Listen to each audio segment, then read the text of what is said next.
안녕하세요. 반갑습니다. 오늘은 문학의 숲 233회로 존 벤빌의 소설 바다를 소개해 드리겠습니다.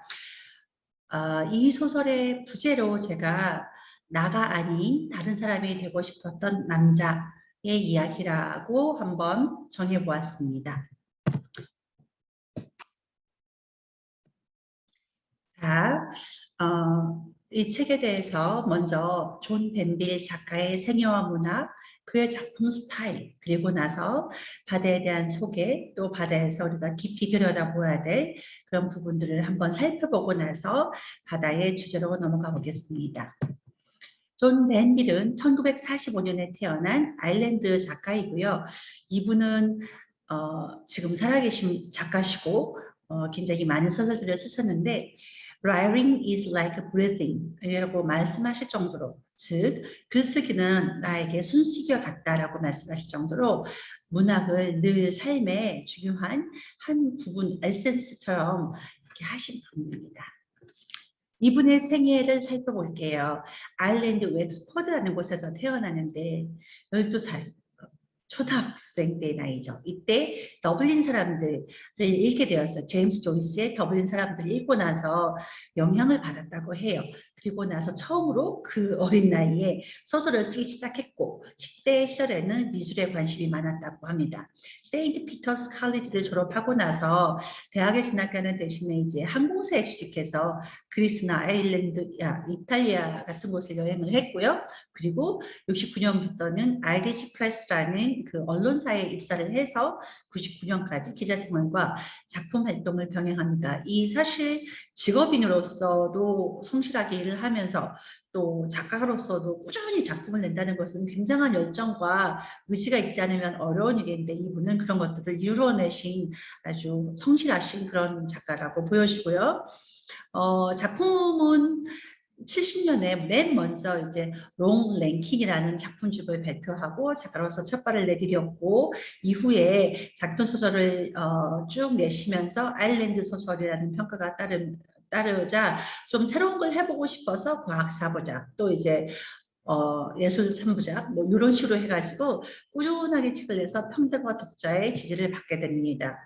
2005년에 발표한 14번째 소설이 오늘 우리가 만나보는 바다이고요. 이 소설로 맨부커상을 받게 돼요. 이때는 2005년도는 그 맨부커상의 이제 황금의 해다 뭐 이런 식으로 표현을 쓰는데 맨부커상은 후보작들을 미리 공개합니다.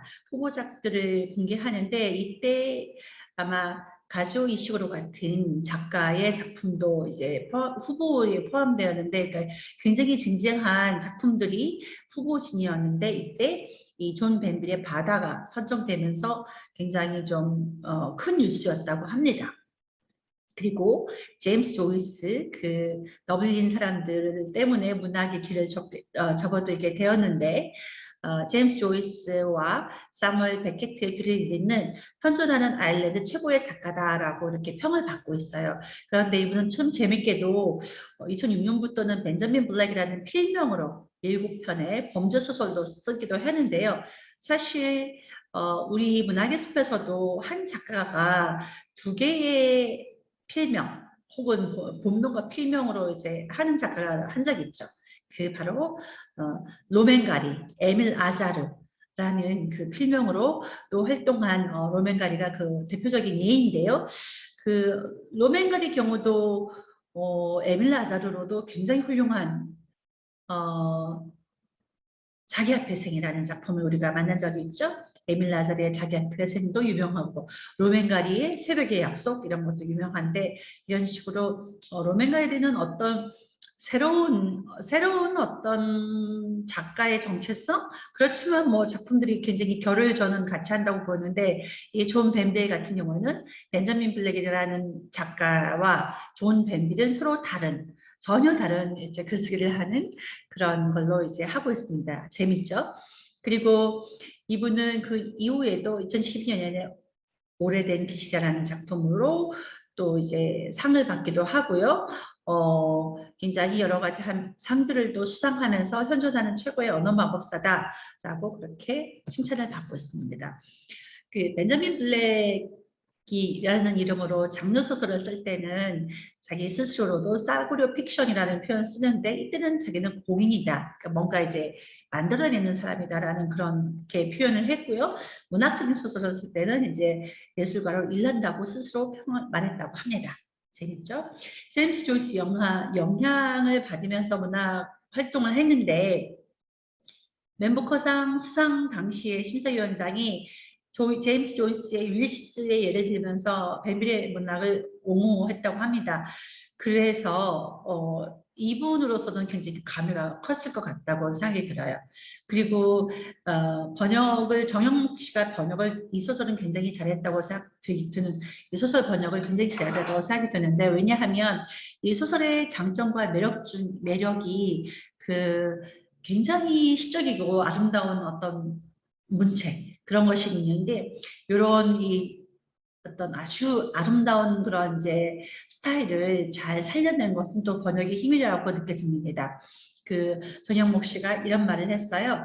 바다 같은 소설을 쓴 사람이 한평생을 꽤 성실하게 살아왔다는 것이 놀랍고 성실한 삶의 여러 부분을 쪼개서 운영해왔다는 것도 놀랍지만 전체적으로 아일랜드의 노동계급 출신으로서 잘 안 팔리는 소설을 쓰는 작가의 생존 방식이 눈에 들어오는 듯하다. 그러니까 이제 존 벤비 노동계급 출신인데 사실 이렇게 바다 같은 소설이 그렇게 뭐 막 서사가 뚜렷하거나 그런 게 아니기 때문에 이렇게 막 많이 팔리는 소설은 아니었어요. 그럼에도 불구하고 그런 것들을 꾸준하게 해왔다는 것이 문학 활동을 했다는 것은 아주 훌륭하다고 보여집니다. 벤빌도 스스로 이런 얘기를 한 적이 있는데 모든 아일랜드 작가는 조이스 추종자와 베게트 추종자로 나뉜다. 그리고 자신은 베게트 진영이다라고 말을 한 적이 있습니다. 그래서 뭐 그런 지점도 재밌고요. 그리고 이제 롤리타라는 작품 아시는지요? 롤리타를 써서 되게 이제 말이 많은 분분하죠. 이게 그래서 뭐가 굉장히 극찬하는 사람도 있고 또 이제 비난하는 사람도 있고 하는 게 바로 블라디미르 나보코프인데 이 작가를 약간 연상하시는 분들도 있고 헨리 제임스를 언급하시는 분들도 있어요. 벤빌의 문학관을 보면 이런 굉장히 이제 와닿는 말씀을 하세요. 우리 삶은 출생과 죽음이라는 고정된 양끝 사이에 아른거리는 뉘앙스들이다. 멋지죠? 뭔가 삶과 죽음 사이에 아른거리는 뉘앙스다. 그 어떤 섬세한 것들을 포착하는 것이 이제 문학이 아닌가라고 싶은데요. 그래서 또 이렇게 말을 이어갑니다. 여기 우리의 존재라는 반짝임은 비록 짧지만 무한히 반복하여 거칠에 자기 기만 더더덧 현현 그릇된 출발과 더 그릇된 마무리로 이루어져 있으며 삶에서는 삶 자체 말고는 아무것도 끝나지 않는다. 이 모든 것이 자신은 자신인지 단순한 등장인물, 자신들이 모인 덩어리가 아니라는 전제에서 발생한다. 문학예술은 그런 복잡성을 표현하기를 바랄 수는 없지만 스타일, 즉 작동하는 상상력의 힘으로 그에 대응하는 복잡성을 구축할 수 있으며 삶과 그 닮은 상태라는 충분한 설득력 있는 환상을 제공할 수 있다. 여러분은 소설을 왜 읽습니까? 우리 삶의 어떤 상황들, 우리 삶의 어떤 존재론적인 그런 문제들, 그런 것들에 대해서 소설은 혹은 문학은 어떤 픽션이죠. 그러니까 허구이지만 설득력 있는, 여기서 존 벤비의 표현에 따르면 충분히 설득력 있는 환상이라고도 할 수 있겠죠. 그런 것을 제공하는 것이 문학인데 존 벤빌은 이것을 어떤 자기만의 고유한 스타일로 표현을 합니다. 그러니까 스타일이 뭐 이렇게 문장을 멋지게 써야 되겠다 또는 이제 굉장히 어떤 멋을 부리는 그러한 식의 것이 아니라 삶의 복잡 다단함을 표현하는 방식이라는 그런 뜻입니다. 바다에는 여러 인물들이 나오는데요. 주인공은 맥스예요. 맥스는 미술 비평을 쓰는 작가인데요. 아내를 잃고 나서 어린 시절 살았던 바닷가에서 과거를 회상하면서 이 소설이 전개가 됩니다. 맥스의 부모는 좀 가난한 배경을 가진 분들이고요. 애나 맥스의 아내고 굉장히 잘 사는 집에서 자랐고 사진 찍는 일을 하는 사람이고 이제 암으로 죽게 되죠. 클로이 어린 시절 끌렸던 쌍둥이 가족의 딸.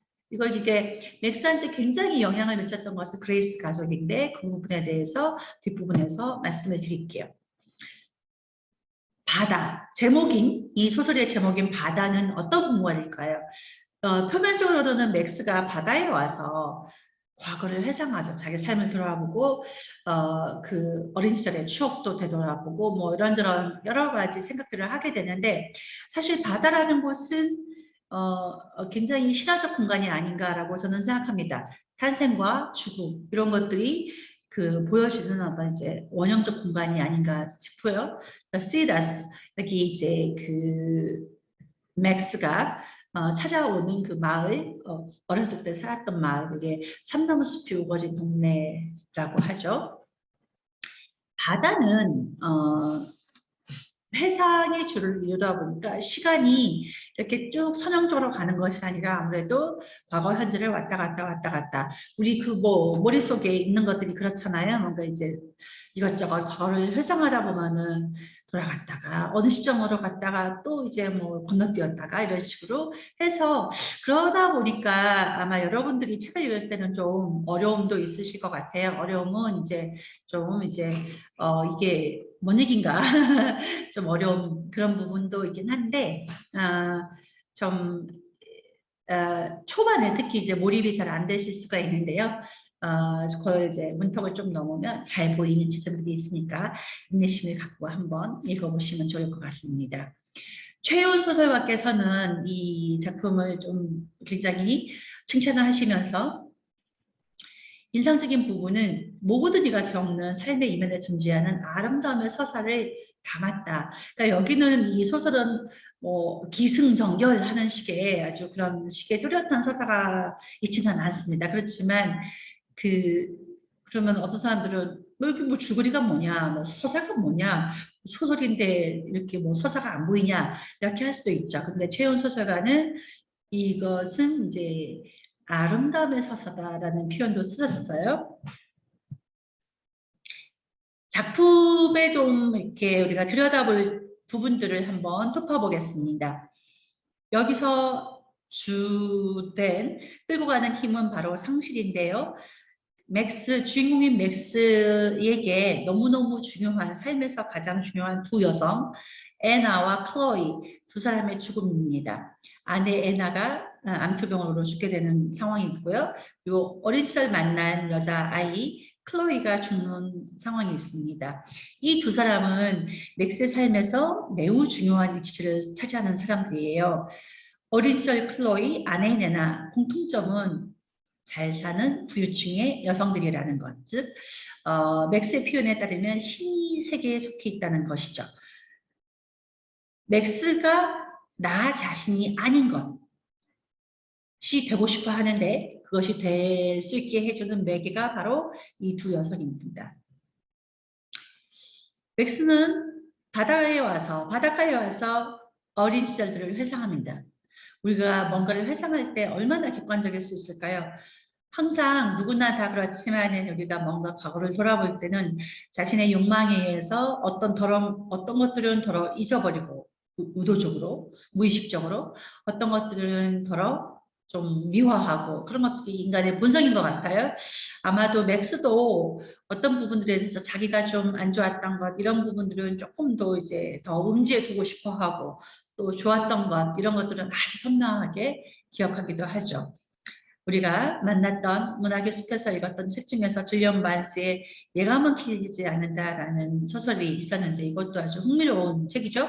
여기서도 보면 노인이 된 주인공이 우연하게 그 편지였던가 그 받아보면서 40년 만에 과거의 진실, 자기가 이제 왜곡해왔던 과거의 진실을 마주하게 되는 그런 이제 이야기가 있는데요. 기억이라는 게 그런 것 같아요. 그리고 맥스와 맥스의 아내인 애나의 관계를 살펴본다면 이런 표현이 나와요. 애나가 나에게 제안한 것은 결혼이라기보다는 나 자신의 환상을 실현할 기회였다. 즉 나는 어떤 환상이 있어요. 환상? 나 자신이 아닌 다른 누군가가 되고 싶은 환상. 바로 그 다음에 나오죠. 나는 아주 어렸을 때부터 다른 사람이 되고 싶었다라고 해요. 왜 그럴까요? 왜 다른 사람이 되고 싶었을까요? 이거는 뒤에서 조금 더 설명을 해드릴게요. 그래서 애나를 만났을 때 맥스는 이렇게 생각하죠. 나는 애나가 나의 변형의 매개가 될 것임을 즉시 알아보았다. 그녀는 나의 비틀린 곳들을 모두 바로 펼 수 있는 놀이공원의 거울이었다. 이렇게 얘기를 하고 그녀가 왜 당신 자신이 되려 하지 않아? 라는 질문도 던지죠. 그러니까 본인은 내가 원하는 사람이 되라. 그럼 되면 되지 않을까? 라고 생각을 한 것 같습니다. 맥스에게 과거는 어떤 의미가 있을까요? 맥스는 아내가 죽고 나서 과거 추억이 어린 시더스로 여행을 왔습니다. 그런데 맥스는 이미 노년의 나이에 접어들었음에도 불구하고 이 과거가 굉장히 뭐랄까 맥스한테 발목을 잡고 있는 것 같아요. 그래서 맥스는 그렇게 생각하죠. 이 모든 과거를 세금세금 지나갈 수 있도록 해줘. 나를 너무 넘어뜨리지 않고 타격을 주지 않고. 그런데 그러길 바랐지만 이 사람은 과거로부터 연달아 숨이 멎었던 타격을 받고 있는 거예요.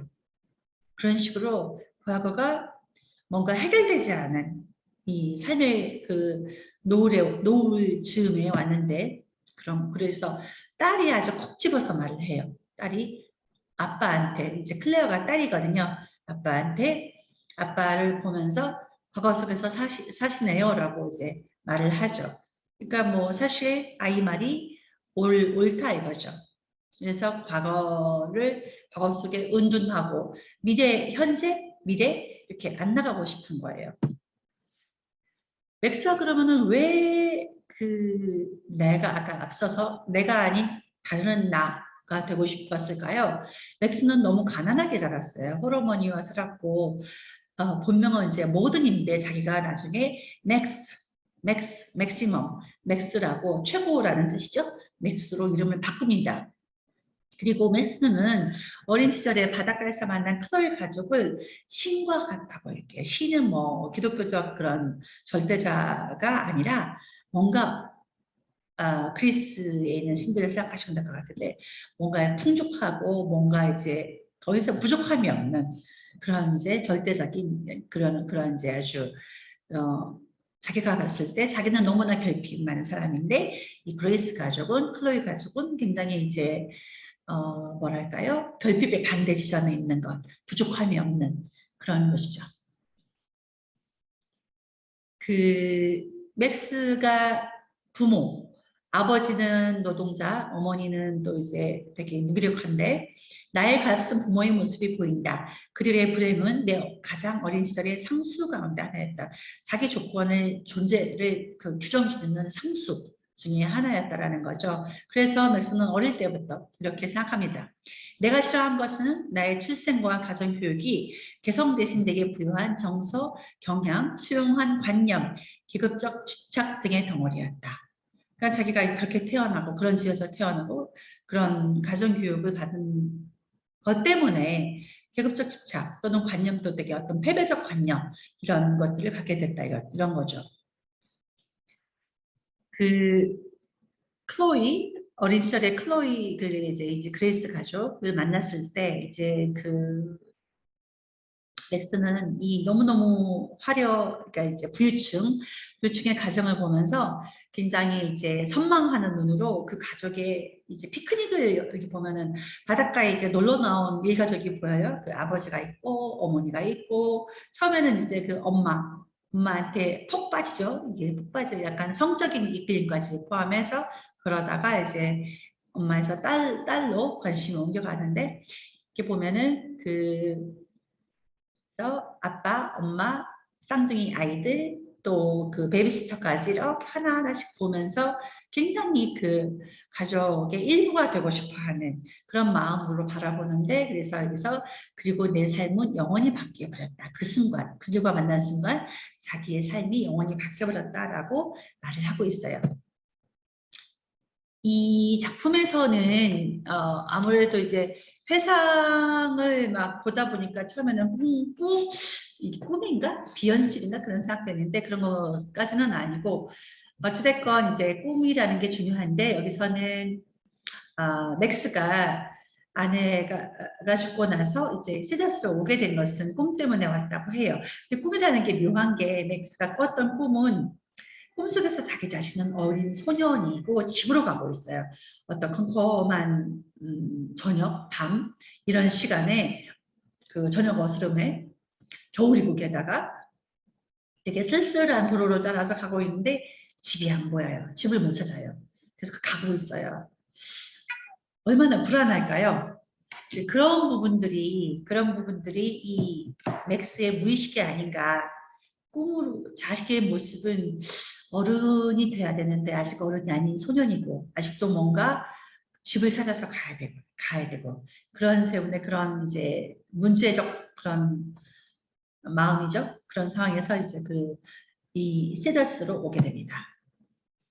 그래서 맥스는 아까 이제 그리스 가족을 봤을 때 가족의 구성원들을 보면서 자기가 일부가 되고 싶다라는 생각을 한다고 했잖아요. 그것이 바로 뭔가 이제 염탐하고 뭔가를 이제 욕망하고 일부가 되고 싶어하고 사랑받고 싶어하고 그들한테 그러니까 사랑받고 그들의 일부가 됨으로써 일원이 됨으로써 뭔가 자기가 그들로 되었다는 자기 자신이 지금 필요하고 그런 존재가 아닌 그런 이제 일부가 되었다고 이제 생각하게 되는 거죠. 그래서 아마 그런 이제 어떤 섬세한 욕망들을 표현하는 지점 때문에 블라디미르 나보코프와 비교되는 부분이 있지 않나라고 생각을 합니다. 저희도 나보코프의 롤리텔러 이제 읽어볼까라고 생각을 하는데요. 참 저는 요번에 이거 발제 자료 준비하면서 한번 이제 좀 몇 페이지 펼쳐서 읽어봤는데요. 굉장히 세밀하게 이 남자가 롤리타한테 롤리타가 10살인가 12살 때 어린 여자이고 이 사람은 거의 아버지 뻘보다 훨씬 더 되는 남자죠. 그 어린 아이를 여자아이를 욕망하는 남자의 마음이 엄청 섬세하게 나와 있는데 지금으로 치면은 진짜 범죄죠. 어찌 보면. 그런데 이제 굉장히 묘사는 너무 뛰어나면서도 불편함이 있더라고요. 뭔가 이제 참 이런 거 써도 되나 그런 생각도 들고요. 아무튼 이 문제작을 언제 한번 기회가 되면은 봐야 될지도 모르겠습니다. 바다라는 공간은 어떤 곳일까요? 바다는 이 맥스에이트는 과거와 만나는 장소이고 어떤 불가능한 갈망을 갖고 있는 그런 세계예요. 뭐가 해소되는 것 같지는 않은데 어쨌거나 그 갈망이 계속 펼쳐지고 거기서 이제 계속적으로 이제 상상하고 그런 세계가 되는 거죠. 이런 식으로 요 소설에서 맥스가 왜 바닷가에 와서 이렇게 어린 시절을 되돌아보고 또 아내가 죽고 나서 그동안의 삶을 돌아보게 되었을까라는 부분에 대해서 조금 이제 들여다봤고요. 이 주제는 이 소설의 주제는 상실과 회상 이런 부분이라고 볼 수 있다고 생각됩니다. 직접적으로는 자기 아내의 죽음 이후에 자기 삶에서 잃어버린 것들에 대해서 회상을 하고요. 더 넓게는 자기 아내의 죽음을 통해서 어린 시절 그 바닷가에서 자기 삶을 파노라마처럼 회상하게 되죠. 그리고 자기가 잃어버린 것은 무엇일까라고 되짚어 봅니다. 우리가 살아가면서 혼자서 살아간다면 삶이라는 것은 좀 무의미하죠. 사실은 뭐 어쩌다가 만약에 우리가 무인도에서 살다가 죽어요. 그러면 그 삶이라는 것은 기록되거나 그 삶이라는 것이 어떤 뭐랄까요.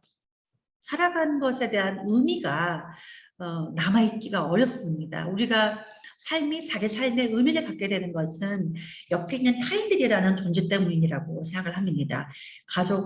가까이 있는 가족, 친구 또는 이제 연인 그런 관계들에서 우리가 삶이 이어지는 것이고 자기 자신의 존재가 이렇게 투영되는 거고 반영되는 것이죠. 그런데 그 삶이라는 것은 이 시간의 파노라마 속에서 그런 관계들의 변화를 통해서 자기도 변해가는 겁니다. 그러니까 누구한테 투영되는가에 따라 가지고 자신의 정체성조차도 달라지는 것이 삶이라고 보여지는데요. 여러분은 어떠십니까? 여러분은 자기 자신이 어떤 마스크를 쓰고 사십니까? 아니면 나는 어떤 사람이 되고 싶다 또는 나 자신이 지금 이제 내가 나한테 주어진 조건 이런 것이 아니라 다른 조건의 삶을 살고 싶다. 다른 어떤 계급에 들어가고 싶다. 뭐 그런 것들을 그런 생각들을 가진 적이 있으신지요? 이제 그런 것들이 있고 그래서 결과적으로 이제 나는 누구일까 이런 것이 되는데 맥스는 끝없이 자신을 부정하는 삶을 살아왔어요. 왜냐하면 너무 좀 구질구질하게 힘들게 살았으니까 어렸을 때는. 그래서 처음에는 클로이가 되고 싶었고 클로이의 일부가 되고 싶었고 다음에는 클로이가 죽고 나니까 이제 애나 어찌 보면은 클로이는 애나 그러니까 애나는 클로이를 대체하는 그런 여성이 된다고도 볼 수 있겠죠. 그래서 자신의 정체성에 대해 바꾸고 싶어하는 그런 삶을 살아온 거예요. 그 재밌는 것은 소설을 보다 보면은 그 맥스가 애나의 청혼을 받고 이제 둘이서 결혼하기로 하고 나서 엄마를 찾아가는 엄마는 굉장히 이제 가난한 어떤 낡은 아파트에서 살고 있죠. 집에서 살고 있는데 이제 그 찾아갔을 때 맥스의 엄마가 이 젊은 커플을 굉장히 쌀쌀맞게 대합니다. 굉장히 쌀쌀맞게 대하는데 뭐 여기서 뭐 자고 갈 수 있을 거라고는 생각도 마라 뭐 그런 식으로도 하면서 우리가 보통 이제 며느리감에 집에 왔을 때 시엄마들이 하는 태도와 상당히 좀 달라 보이죠. 아니면 자기 아들이 소위 돈 많은 여성과 결혼하게 되면은 좋아할 법도 한데 왜 이 엄마는 싫어했을까요? 그건 아마도 이렇게 별 볼 일 없는 부모 밑에서 자란 자기 자신을 자꾸 부인하고 싶어하는 아들의 모습을 싫어서가 아닐까라는 그런 생각이 듭니다. 하여튼 이 맥스라는 남자는 그러다 보니 평생 뭔가를 자기 현실을 직면하기보다는 좀 도피하고 싶어 했고 또 뭔가 새로운 것에 대한 도전보다는 현재를 딛고 미래로 나아가기보다는 뭔가 좀 여성으로 대변되는 그런 사람들로부터 어떤 보호를 받고 싶어 하는 그런 삶으로 약간 좀 살아왔지 않나 그렇게 생각합니다. 뭐 이게 뭐 옳다 그르다를 떠나서 그럴 수 있죠. 그럴 수 있고 어린 시절에 불효하면 당연히 자기보다 불효하지 않은 어떤 존재들이 너무 되고 싶은 게 당연한 인지상정일 거라고도 생각합니다. 하여튼 그랬을 때 나 자신은 누굴까라는 것을 좀 이제 살펴볼 때 요 맥스의 삶을 통해서 맥스의 이제 회상과 맥스가 살아온 방식에 대해서 한번 생각해 보면 좋을 것 같습니다. 이 소설은 정말로 여러분들이 좀 읽기가 처음에 도입부에 몰입하기 힘드시더라도 좀 인내심을 가지고 끝까지 읽어보면 참 좋겠다라고 생각이 드는 게 문장들이 정말로 아름답고 정제되어 있습니다. 그 중에 하나가 이런 표현도 좋더라고요. 에나에 대해서도 얘기하면서 그 에나에서 나는 냄새가 삶 자체를 졸인 듯한 향기였다. 라고 얘기를 해요. 이 표현 아주 멋있죠? 그리고 이제 거의 소개를 거의 다, 이 발제를 거의 다 마치고 있는데요. 이런 말이 있습니다. 자, 우리가 우리 삶에 대해서 성찰할 때 이런 부분을 한번 읽어보면서 마치고 싶은데요. 한번 제가 읽어보겠습니다.